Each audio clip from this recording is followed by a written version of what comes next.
راديو كاب اف ام، الإذاعة الأولى في الوطن القبلي. برحب كذلك بمدام جواهر جمالي. مرحبا بك مدام، صباح الخير. صباح النور، صباح الورد. لاباس؟ الحمد لله. ونحب نرحب كذلك إيمان محمود، كاتب عام. أما كاتب عام شنو نحكيو توا؟ مرحبا بك. بونجور، صباح الخير. لاباس عليك؟ صافا ميرسي، عايشتين. مرحبا بكم. دونك اليوم مدام جواهر هي رئيسة جمعية هبة لمرضى السرطان، وإيمان محمود هي كاتب عام الجمعية. نرحب بكم اليوم. انتم هنا باش تعرفوا على الجمعيه هذه. انتم عملتوا جمعيه ساعه خلي حاجه مهمه برشا، حكينا فيها قبيله في الاوف. الجمعيه تاسست في سبتمبر 2018، معناها الشهر اللي فات. مولود جديد، معناها مولود جديد جمعيه هبه لمرضى السرطان. المقر نتاعها مدام كان تحكي لي على المقر نتاعها. المقر نتاعها في غرامبيليا. اما نحكي لك شويه على الفكره نتاعها كيفاش جات. باش نجيو الفكره من بعد. نحب نحكي معاك وحدك على الفكرة على خاطر شوف الفكرة كيفاش صارت. راهي يلزمها إنسان قوي برشا، وإنسان يمن برشا، وإنسان معناها ما نعرفش. أنا قبيلة حتى حكيت معاي ما حبيتش نكمل نواصل في الحديث على خاطر معناها حاجة تأثر برشا وتمس أي إنسان مهما كان. باش نحكيه في الموضوع هذا من بعد نخليه. الجمعية تأسست في سبتمبر بمجهود 18 سبتمبر 2018. مجهودك مجهود شخصي واصدقائي زاده من معناها هما اللي كانوا معناها معايا وساندوني في الفكره، معناها خاطر انا وحدي ما كنتش نجم نوصل للفكره اللي نحب عليها، وهما كانوا واقفين معايا. نحب نشكرهم الكل. معناها ايمان محمود اللي هي تويكا كاتب عام الجمعيه، مدام نجوى غربي فراتي اللي هي امينه المال، امير عيوني اللي هو مسؤول مكلف بالصحه، كيفاش ما ننسى حد، ايمن بالازرق زاده كيف المسؤول القانوني في الجمعيه، والقائمه تطول. معناها نوجهلهم تحيه، كلهم تحيه للكل باش ما نسميش الكل، لكن تبارك الله معناها من الاول لقيت اقبال من جماعه الكل انهم يكونوا معنا، فهمتني، ونعدي لهم شكر الناس الكل. نوجه لهم تحيه احنا هنا باسم كافه الزملاء العاملين في اذاعه كاب اف ام. ايمان كاتب عام الجمعيه، مرحبا بك مره اخرى. بيك يا عايشه. باهي ايمان، شنو اهداف الجمعيه؟ عندنا احنا بالنسبه لجمعيتنا عندنا برشا. عندكم الاهداف اكيد بيان سور. يلا خير. بيان سور. اهم هدف هي رعايه مريض السرطان وتوفير الدعم المادي والمعنوي، خاطر وزيد توفير الخدمات للمريض في جميع المجالات، سواء الاجتماعيه ولا الماليه ولا الاداريه وحتى الصحيه. وان بلوس لازمنا توعيه المجتمع بالمرض السرطان. هنا سؤال مهم خلينا نطرحه عليك بما يخص الموضوع هذا. انتم تقدموا الدعم اللي حكيت فيه الكل توا لكل طبقات المجتمع والا لفئه معينه؟ هو بوغ اتر اونيت احنا مبدئيا لفئه معينه اللي هي الطبقه اللي بالرسمي معناها ما تنجمش مستحقه الماده كوا. فهمت؟ خاطر احنا ما نعرفش كي تعرف حاجات على غرامبيليا. غرامبيليا عندنا برشا ارياف دايرين بينا، وغرامبيليا بلاد كبيره ومدينه كبيره بالطبيعه. فهمت؟ واحنا فتنا موضوع اللي جواهر هي اللي كانت السبب معناها باش تجينا الفكره هذه، خاطر جواهر تعرضت البرشا متاعب في قصتها مع هبه. باش نحكيو الموضوع هذا. فوالا هذيك علاش معناها احنا مشينا للفئه ما نحبش نقول طبقه الفقيره، مش طبقه ولكن الناس اللي مش قادره، شيء منطقي للغايه. اذا واحد اليوم ما عندوش، انا حسب تجربتي معناها اللي مريت بها مهما كانت، لا سامحني مش نحكي على التجربه لكن نحكي لك بصفه عامه. معناها حسب تجربتي مهما كانت الطبقه اللي عايش فيها المواطن التونسي بصفه عامه، بالنسبه للمرض هذايا او تكاليفه او اموره معناها اللي تخص من نهار اللي يمرض المريض لين يصح او لا يقدر اللي تصير له اي حاجه، راهو كل اللي لاباس عليه كل فقير نفس الحكايه تصير له. راهي مصاريفه كبيره، مصاريفه مش كان الماديه بركه في امور الدواء، مصاريفه في امور الطبيس نتاع الصغير ولا الكبير والا التنقلات والا راهي تكلفه كبيره تتكلف. فهمت؟ فلذا هي علاش قالت لك نتوجهوا لفئه معينه، خاطر فما فئه قادره انها تنجم معناها توفر لصغيرها انها تداويه، فما اللي مش قادره حتى انها تكشف المرض. تسمع بالمرض موجود، انا ما عنديش كرني، ما عندي شنو، ما نتوجهش للسبيطار. هنا يجي دوركم انتم، وقت يجي دورنا احنا في التوجيه وفي التوعيه. حاجه مهمه زاد نحب كذلك ستة المستمعين يسمعوا فينا، نحبهم يركزوا في الموضوع. انا راهو فما صحفيه ما نحبش نحكي على اسمها، صحفيه تونسيه مقيمه بدوله الامارات العربيه المتحده، مرضت بمرض السرطان عافانا وعافاكم الله. هي كانت حاضرة بحثنا هنا، والشيء الغريب في الموضوع اللي حتى أمها اللي تنجم تكون تسمع فينا توا ما تعرفش اللي هي مريضة، من حتى كشفتها قصة شعرها، هو مش قصة شعرها ونحات شعرها الكل، ولكنها لبست شعر مستعار. وأمها قالت لها شبي شعر، قالت لها قصيت وحبيت نبدل اللوك. إلى يومنا هذا وجدت بحثنا لهنا في البلاصة هذه وحكيت، وتوا كملت كتاب، كتبت على المرض هذا وكيفاش تغلبت عليه.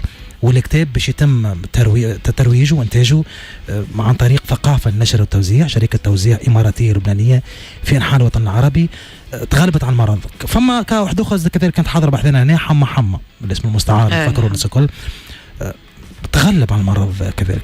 ولكن فما الناس اللي ما نجموش يتغلبوا على المرض. احنا نعرف في الاخر باش نقولوا قدر الله وما شاء فعل، والحمد لله ومشيئة ربي، على خاطر في الختام راهو ربي سبحانه معناها خلينا نسهلوا العمليه ونبسطوها. يعني وقت نجي نعطيك توا على سبيل المثال ستيلو، نقول لك تفضل هو ستيلو هذايا عندك، كي نحبك ترجعه لي رجعه لي، كنجيك نقول لك اعطيني ستيلو هي دوك ماكش تتغشش.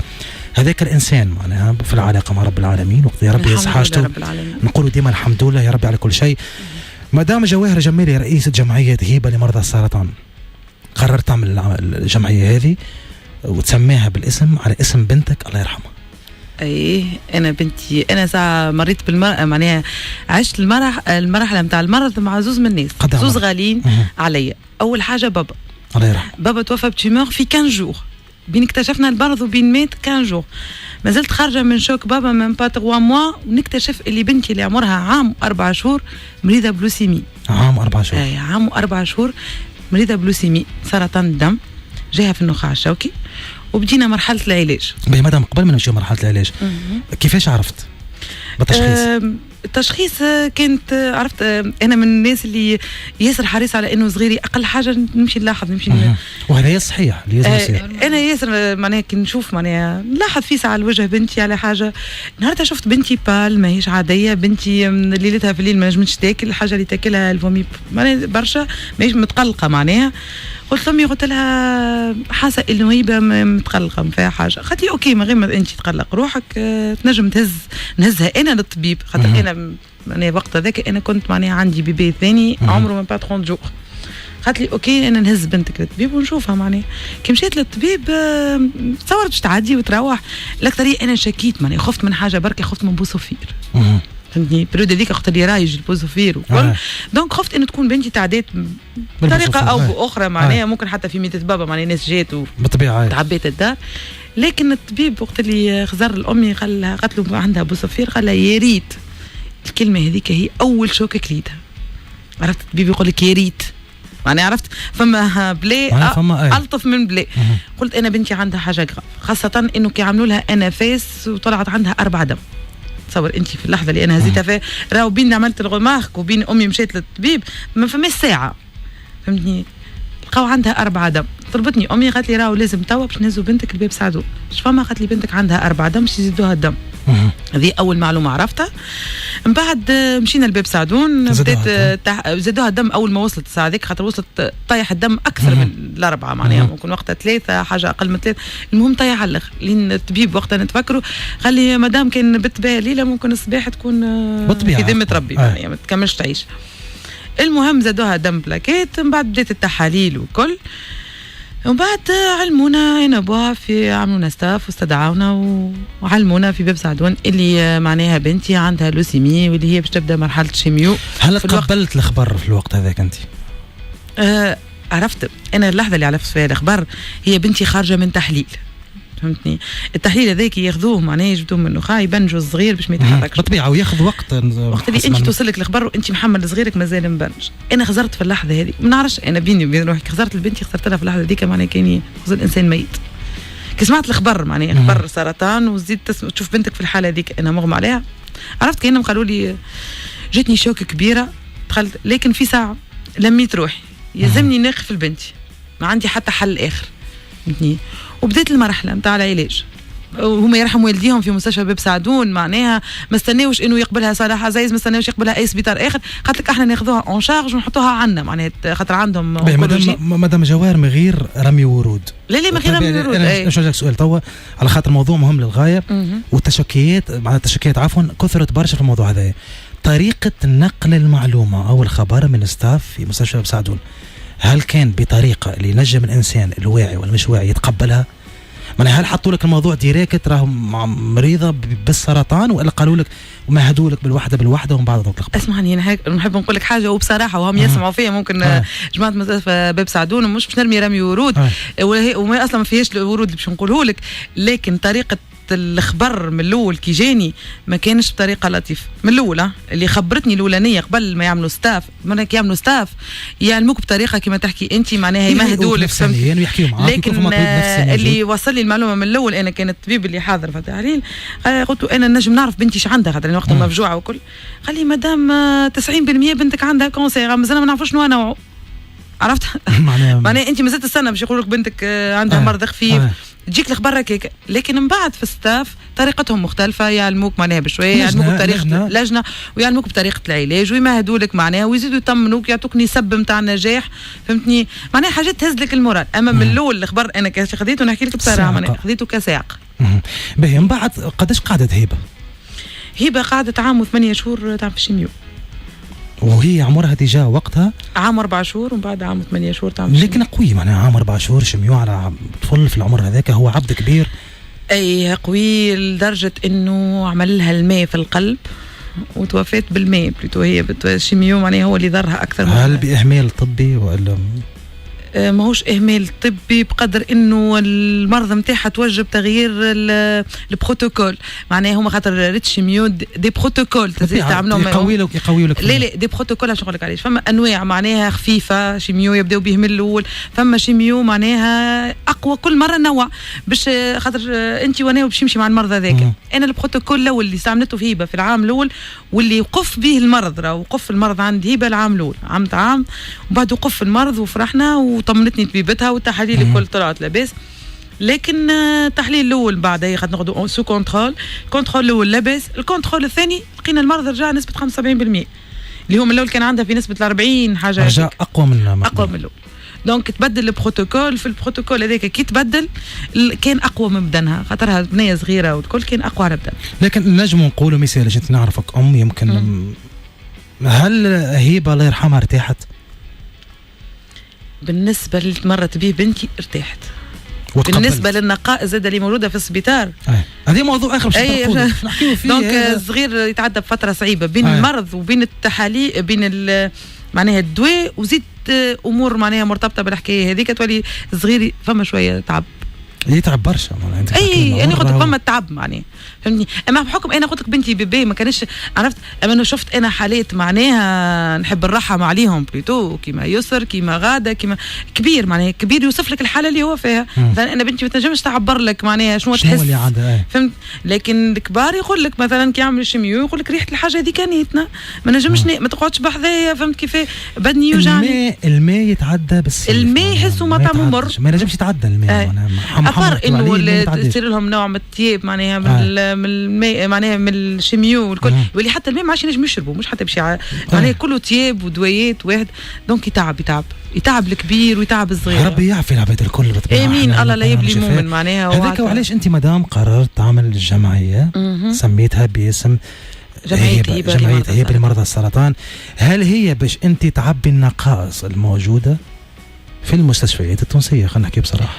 والله من الحاجات اللي باش نخدموا عليها انه باش نعبيو النقائص الموجوده، الحاجات الاساسيه. خاطر اليوم في تونس ما نعرفش، هنا خلينا نوجه سؤال لايمان.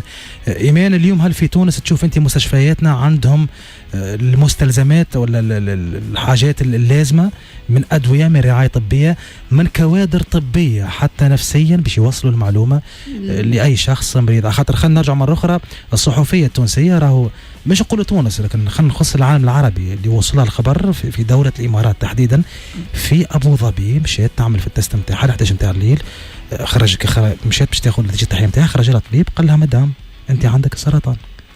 معناها الشوك اللي كليتها. فلذلك كيشن سكيلز اللي هي طريقه التعامل كيفاش توصل المعلومه للشخص المريض ناقصه برشا في الوطن العربي في تونس، ناقصه برشا برشا برشا. اون بلوس ما نحبوش تختلف من شخص لآخر، من نعرفش من طبيب الآخر، من فرم للآخر.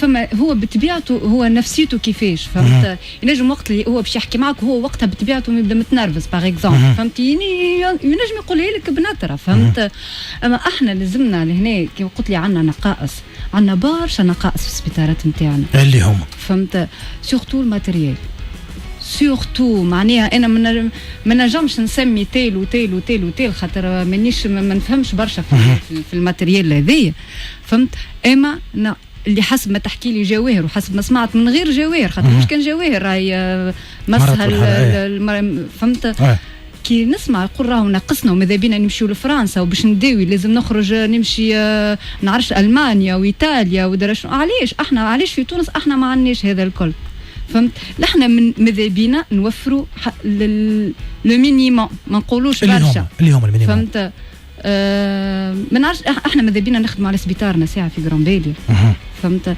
خاطر سبيطارنا في غرامبيليا ديما يقولوا لنا راه باش يولي سبيطار جهوي راه باش غرامبيليا باش تولي عندنا سبيطار جهوي عندنا قداش وحنا نسمعوا في الحكايه هي المشكله في تونس بصفه عامه كلمه باش كي تسمعوا يقول لك باش عارفوا مش باش انا اجي نقول لك اما الحمد لله توا فهمت عندنا وعود بقدره ربي قالوا لنا معناها قبل 2019 ان شاء الله باش يولي عندنا سبيطار هذا اللي احنا باش نخدموا عليه باش نحاولوا راك انت قاعد تحكي على شهر مازال تقول لي قبل ما نقولوش شهر نقولوا 3 شهور معناها ديبي في 2019 ان شاء الله يا ربي فهمت احنا هذا وانا وجواهر واللي معانا الاطار اللي معانا الاطار الطبي اللي معانا فهمت بارك الله فيهم الكل واقفين معانا هل هم متطوعين كل متطوعين احنا كلكم متطوعين الجمعيه كل متطوعين حتى الناس اللي ساعدت معناها ساعدت على خاطرها هي تحب تساعد شكون اللي يدعم في الجمعيه ماديا وحدنا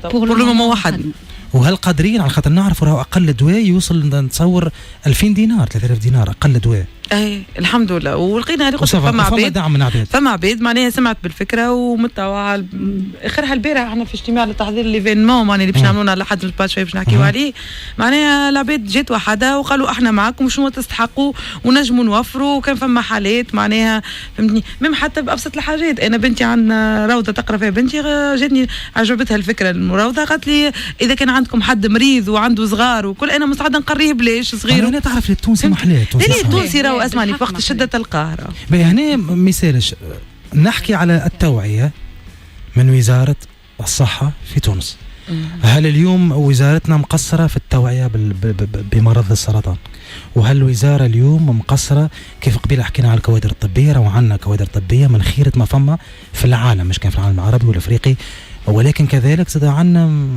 عندنا برشا مشاكل ونقائص مش نحكي كان كوتي ماتريال اليوم ولا دواء مفقود في تونس دواء مفقود جيت فترة أنا بنتي جيت فترة تبدل الدواء على خاطر الدواء اللي كانت تستعمل فيه مش موجود باش يعملوا بروتوكول آخر على خاطر باش كان ياخذوا واقفين المرض باش يكمل معناها دونك لازم يتبدل فهمتني باش تستفسر على الموضوع باش يقول لك الكنام تقول لك مش مني والدولة تقول لك عندنا الدينار طايح والفلوس درا شنيا عرفت تدخل منها وتخرج منها وفي الآخر ما توصلش لحل الدواء مش قاعد يوصل معنا والمريض بالسرطان ربي يشفيه يقعد يعاني معنا كل نهار على فكره مش كاين مريض سرطان في تونس يسوفري راه اي مريض مرض مزمن معناها كيما السكر كيما الدم السرطان هو من الامراض المزمنه اصلا انت كي تاخذ بريزون شارج من الكنام يعطيك 5 سنين خاطر عارفوا مش باش يصح في نهار معناها وقابله للتجديد خاطر عارفوا معناها المرض هذاك اسمه مرض مزمن كيف اي مرض سكر واحد فهمتني هذوما الامراض المزمنه هي اللي عندهم مشكله في الدويات في تونس فهمتني معناها عندها مشكله كبيره ومش فاهمه شنو هي الحكايه معناها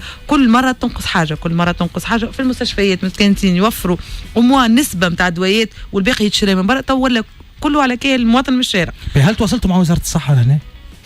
ان شاء الله تاسيس الجمعيه نتاعكم هل تواصلتوا مع الوزاره؟ هل اعلمتوها اليوم راهو فما جمعيه قائمه الذات التونسيه؟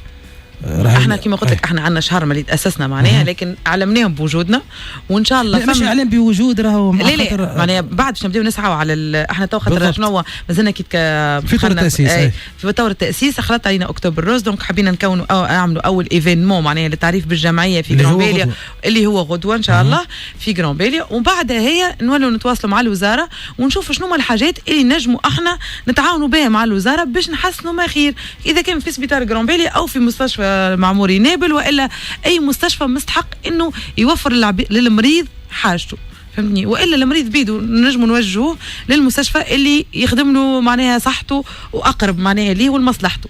مدام جواهر جمالي رئيسة جمعية هبة لمرضى السرطان، اللي مريض بالمرض هذا يسمع فيك توا ولا يشوف الفيديو من بعد على الباج فيسبوك نتاعنا راديو كاب اف ام ومهوش قادر، كيفاش نجم يتواصل معكم؟ نجم يتواصل معنا عن طريق الباج فيسبوك متاعنا اللي هي اسمها هبة اسوسياسيون. اوكي. والا ينجم يتصل بينا زاده على 28 280 980، هذا رقمنا 24/24 محلول. معناها ينجموا يطلبونا يتصلوا بينا في كل وقت ويمدونا معناها احنا معناها بالادريس نتاعهم ولا احنا نتنقلوا لهم البلاصه اللي هما فيها، والا لو هما قرب يتنقلوا لنا معناها في غرانبيليا. ما كاين عندنا الايميل نتاعنا اللي هو هبه association@hotmail.com، اللي بين الهبه واسوسياسيون فما تغيب الويت هذيك تنحطوهم بعد حتى في الفيش كيابت. ايمان كان تحكي لي على ليفينمون باش يصير غدوه عندكم ليفينمون الاول باش يصير في غرانبيليا. اول ليفينمون هذا ان شاء الله باش نعرفوا به جمعيتنا. جات هي خاطر بمناسبه اكتوبر الراس جات الفكره، فهمت. وكما قلت لك احنا عندنا اطار طبي معنا، كي قعدنا نحكيو كل قالنا بوركوا با، معناها جات بوركوا با اخر ديمانش في اكتوبر نخلطوا زعما باش نحضروا رواحنا وكل شيء. بون قررنا خذينا حددنا الدات وكهوا، وبعد جات الافكار شنو باش نعملوا كيفاش شنو اللي بغيف. احنا عندنا معنا برشا مشتركين، فهمت، بما فيهم الاطار الطبي هذا نعاودوا نقولوا نتاع المتطوع. هما بطبيعتهم عندهم ايفينمون، الوغ عملنا شراكه مع بعضنا، حاجه مزيانه برشا. حاجه فوالا هما باش يعملوا مارش، واحنا شنو اللي قررنا باش نعملوه في الغدوه.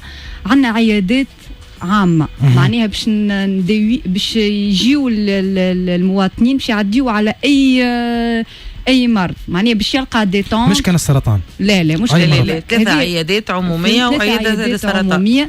فوالا بما فيهم عندنا عياده للسرطان الكشف على مرضان الثدي، فهمت، وعندنا 2 عيادات اخرين عيادات معناها الصحه بصفه عامه. الليفينمون وين بالضبط؟ في غرانبيليا ان شاء الله.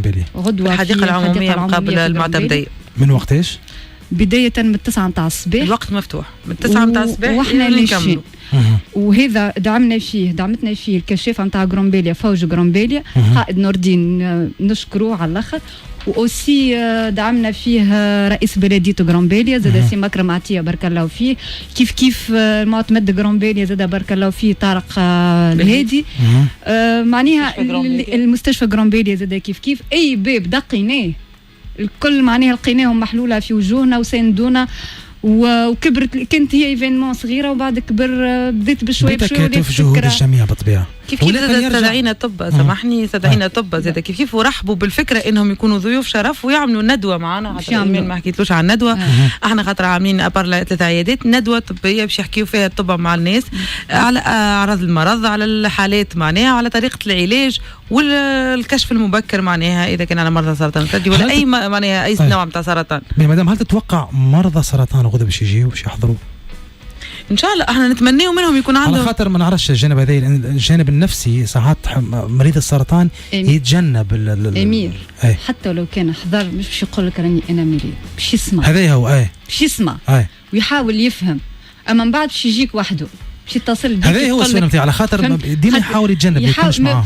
راهو نحب نقولوا لمريض السرطان راهو ماهوش عيب المرض هذايا، برافو، هذا هو الميساج. لازمك تظهر، لازمك تواجه، خاطر راهو تداوى. معنى الفات انك فقت به دو ديبي سي بون، معناها تنجم تداوى. احنا مشكلتنا لهنا التونسي راهو ما يعملش البيلان نتاعو، راهو ما يمشيش يعمل يكشف على روحه ويبخل يقول لك ليه انا باش نمشي كل 6 شهور ولا كل عام نعمل بيلان، انت عليه انت لاباس عليا. باغ كونتر انت لازمك تمشي، هذايا نورمالمون احنا كي باش نخدموا عليه هذا يولي اوبليجي راهو تولي انت. ولكن زاد ما ننساوش الوضع الاقتصادي في البلاد مالوغوزمون راهو كل شيء مربوط ببعضه. هذاك وعلاش الجمعيات موجوده اليوم. اي بيان سور. احنا نحاولوا ان شاء الله غدوه كان كما قالت جواهر وجاو المواطنين ولا جاي حتى مريض السرطان. انا اليوم باسمي هنا نوجه لهم الدعوه على خاطر حاجه ممتازه للغايه وحاجه مهمه جدا لصحة الإنسان. معناها هذا باش تمشي باش تعرف روحك شو عندك شو ما عندكش، باش تاخذ فكرة على المرض هذا لا قدر ربي نهار آخر يواجهك على خاطر كيف ما يقول المثل المصري يقول لك يا خبر اليوم ببلاش بكره يبقى بفلوس. معناها اليوم اذا انت باش تمشي خبر النهارده بفلوس بكره يبقى ببلاش بالعكس. اليوم اذا معناها اليوم اذا انت باش تمشي انا نحب نقلبوا المثل خاطر اليوم باش تمشي تسمع باش تسمع وباش تاخذ معلومه بلاش باش تتثقف باش تعرف كل شيء على المرض هذا على خاطر حتى نهار اخر كان مش في السيد المستمع معناها لطف عليك ينجم يكون صديق قريب ينجم يكون حتى اي شخص من قريب ولا من بعيد تعرف انت عرض مرض كيفاش تتصرف معاه خاصه النفسانيه. تعرف المرضى ذي ما فماش مواطن تونسي ما مرش به اذا كان ما مرضش هو مرض حد في عائلته اذا كان مش في عائلته حد قريب وحبيب وجاره واخوه في العالم فهمت موجود حد سمع به ممكن حتى ما يعرفوش سمع به اللي هو مرض مس الناس الكل معناها فهمت. الاكبر دواء للمرضى ذي المورال وانك تواجه ساعه روحك قبل كل شيء تقول انا عندي المرض انا باش نتحداه المرضى ذاك. انا بنتي قبل علاش حتى كي ماتت وكل ما كانش متوقع على خاطر عرفت انسانه ديما تضحك فهمتني مش فهمت حتى صغيره كذلك صحيح خاطر ريت الصغير عنده امل كبير في النجاح. انا قلت لك ما عملش الماء في قلبها كانت ممكن انها تنجح كيما المره الاولى نجحت فهمت. برشا صغيرات نجحوا علاش خاطر عندهم البراءه اللي ما يهم من المرض ماهوش عندهم ما يعرفوش معناه المرض فهمت. انا واللي ياثر فيه اكثر تحسه كبير فما حاجه اخرى تاثر وما عندناش توعيه فيها هي المجتمع نتاعنا. المجتمع نتاعنا كي يشوف مشكله صغيره فهمتني كي يشوف مثلا انا باش نحكي لك حاله صغيره معناها انا نتفكر كانت عندنا مريضه في السبيطار كانت تروح في الترونسبور بوبليك فهمتني كي تعمل شيميو تروح في الترونسبور بوبليك كي تروح في الترونسبور بوبليك ما تحبش تروح انها عامله فولاغ خاطر العباد يقعدوا يخزروا لي فهمتني. جات جمعيه ومدتها بيريك اني باش تروح هي على اساس كيما عملت صحفيه اللي تحكي عليها انت باش تغطي الموضوع على امها باش امها ما توجعش. لكن الفازه شنية انه بعد ما تعمل شيميو تجيك فتره انك تطيح ابلازي معناها طيح مناعه طيح معناها اقل قريب هذاك ممكن يضرك. لازم الصغير يحط بافيت. الطفله هذه نقول لها حط بافيت تقول لي ما نحطش بافيت على خاطر خزرة العباد يبدو يخزروا لي وما يحبوش يقعدوا بحذايا.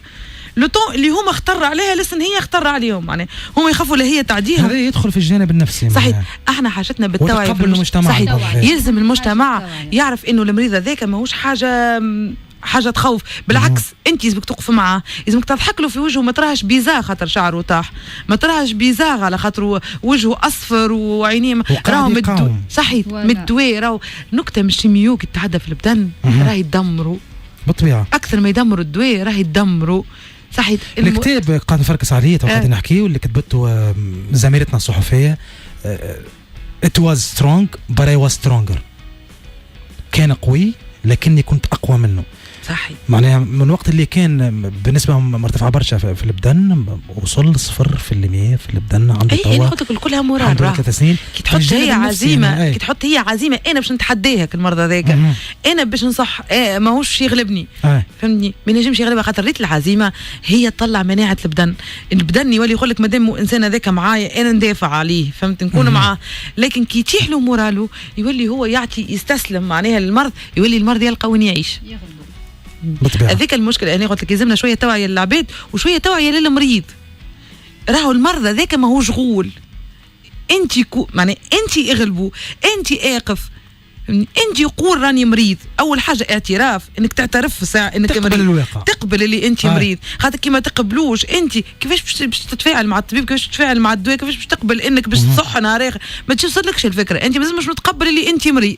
اول العلاج تقبل اللي انت مريض اقبل الوضعيه نتاعك وتحدى قول نحب نعيش باش نعيش الروحي باش نعيش لصغاري باش نعيش ما نعرفش الغدوه باش نعيش نحب نعمل حاجه نحب وقتها انت تلقى القوه انك تقاوم هذاك الكل فتره وتتعدى. راهي تعمل 6 سيونس ولا هي اقل حاجه فما 6 سيونس اقل حاجه فهمت كيف. لكن 6 سيونس بدهر يتعدوا بالطبيعه 6 سيونس بعد تبدا تقول لي هاو زادوني مثال زيد ما باش نصح انا في الاخر انا مقرر باش نصح نتحداه.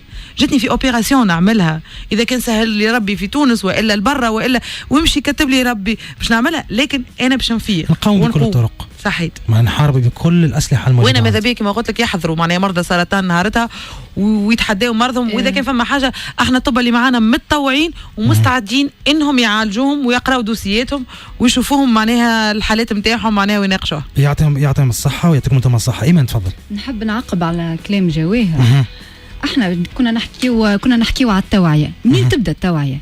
تبدا من الصغير. توا باغ اكزومبل ناخذوا مريض السرطان يبدا عمره ما نعرفش انا، يبدا عمره 11 مش باش يمشي يقرا، مش باش يقرا، بتلقى شعره طايح. اصحابه في المدرسه باش يقعدوا يضحكوا عليه. هنا يدور شكون؟ دور البو، دور الام، انا راهو دور المربي ودور المجتمع. هذاك الصغير ما يزموش يضحك عليه. صحيح. هذاك امه ولا البو ولا المربيه اللي هي عندها في الجارد تحكي معاه، توصل له تقول له راهو مريض كيفك، توعي الصغير. راهو لو فيت وعينا الصغير سي ديجا معناه احنا نبنيو في المستقبل وفي اجيال واعيه وناس متحضره. هذا اللي حبيت جوست نقولوا، على خاطر التوعيه لازمها تبدا من الصغر. فهمت؟ واضح. مدام جواهر جمالي رئيسة جمعية هبة لمرضى السرطان، وإيمان محمود كاتبة عام الجمعية، نحب نشكركم أولا على الفكرة مزيانة برشا.